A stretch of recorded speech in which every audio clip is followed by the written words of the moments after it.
Hello दोस्तों, good morning all of you. Welcome to my YouTube channel.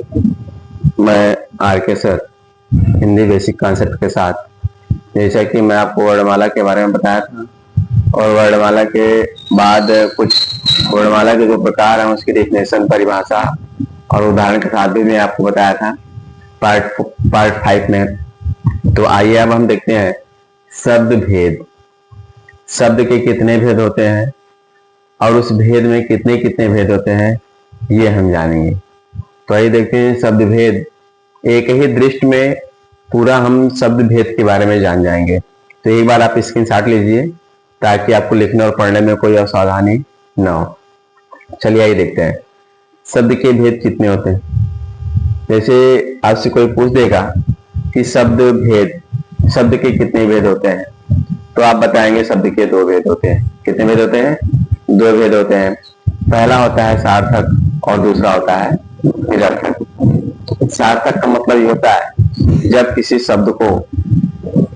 शब्द को हम पढ़ना शुरू करते हैं और उस शब्द में से कोई एक अर्थ जो होता है वो स्पष्ट रूप से निकलता हो, या जिसका इस्तेमाल हम करते हो, ऐसे वाक्यों को, ऐसे अक्षरों को, ऐसे मिलावटी शब्दों को सार्थक शब्द कहा जाता है।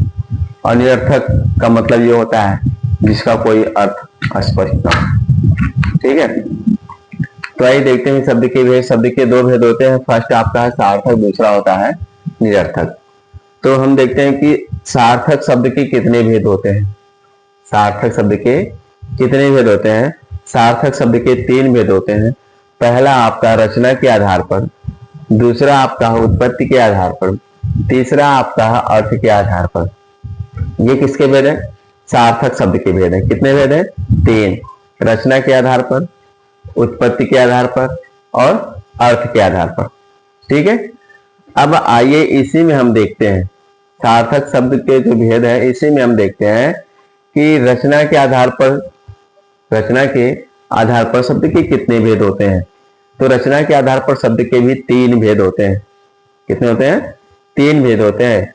एक होता है रूढ़, दूसरा होता है यौगिक, तीसरा होता है योग रूढ़। ठीक है, अब इसी में देखिए यौगिक शब्द के कितने भेद होते हैं। यौगिक में भी 4 होते हैं। पहला आपका उपसर्ग के योग के, ठीक है, उपसर्ग के योग के आधार पर या योग से। दूसरा है प्रत्यय के योग से। प्रत्यय जानते हैं आप, उपसर्ग और प्रत्यय जो होता है, ये भी आगे क्लास में पढ़ाई जाएगी। उपसर्ग व प्रत्यय दोनों के योग से, यानी जहां उपसर्ग और प्रत्यय दोनों मिलकर के शब्दों का निर्माण करते हो वहां क्या कहते हैं? यौगिक, या उपसर्ग व प्रत्यय दोनों के योग से। अगला है शब्दों के योग से, जहां समास विधि से, जब समास विधि से किसी शब्द का निर्माण करते हैं तो ऐसे शब्दों को यौगिक या शब्दों के योग से समास विधि के नाम से जानते हैं। आइए देखते हैं कि अब हमारा जो उत्पत्ति के आधार पर है वो कितने होते हैं। उत्पत्ति के आधार पर देखिए 4 होते हैं। तस्तम, तद्भव, विदेशी और संकर। ठीक है, फिर इसके बाद देखते हैं अर्थ के आधार पर कितने होते हैं।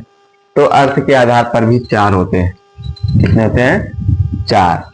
आप अपनी किताबों में पढ़े होंगे, एकार्थी, अनेकार्थी, पर्यायवाची, विपरीतार्थी, ये सब शब्द पढ़े होंगे। तो ये सब शब्द जो होते हैं वो अर्थ के आधार पर होते हैं। फर्स्ट आपका एकार्थी है, दूसरा आपका अनेकार्थी है, तीसरा पर्यायवाची है और चौथा आपका विपरीतार्थी है। ठीक है, अब इसी के आधार पर हम देखेंगे, ये तो रहे अभी तक सार्थक के भेद। किसके रहे? सार्थक के भेद। अब हम देखेंगे निरर्थक शब्द के कितने भेद होते हैं। निरर्थक शब्दों के कितने भेद होते हैं? तो निरर्थक शब्द देखिए विकार के आधार पर, और विकार के आधार पर 2 प्रकार के होते हैं। एक विकारी होता है और एक अविकारी होता है। विकारी में कौन कौन से होते हैं? जैसे संज्ञा हो गया, सर्वनाम हो गया, विशेषण हो गया, क्रिया हो गया, है ना। ये सब किस में आते हैं? विकारी में आते हैं, विकारी शब्द में आते हैं। अगला आपका अविकारी। अविकारी में भी 4 आते हैं। पहला आपका क्रिया विशेषण है, दूसरा आपका संबंध बोधक है, तीसरा आपका समुच्चय बोधक है और चौथा आपका विस्मयादि बोधक है। और अब आज ये रहा आपका शब्द भेद। मैं आपको शब्द भेद बता दिया हूं। कल से मैं आपको एक एक करके सबके डिफिनेशन और सबका उदाहरण बताऊंगा, एक एक करके सबकी परिभाषा और सबका उदाहरण, इसके बाद नेक्स्ट क्लास में। तो मैं आशा करता हूं ये शब्द के भेद आपको अच्छे से समझ में आए होंगे। एक बार फिर से जो स्क्रीनशॉट ले लिया इसकी शॉट ले लें, आपको अच्छे समझ में आए होंगे। और ऐसे ही हिंदी बेसिक कॉन्सेप्ट पाने के लिए अभी अगर हमारे चैनल पे आप नए हो तो चैनल को सब्सक्राइब करें, लाइक करें, अपने दोस्तों को शेयर करें। और ये मैं बता दूं कि जो है बाई आर्केशर,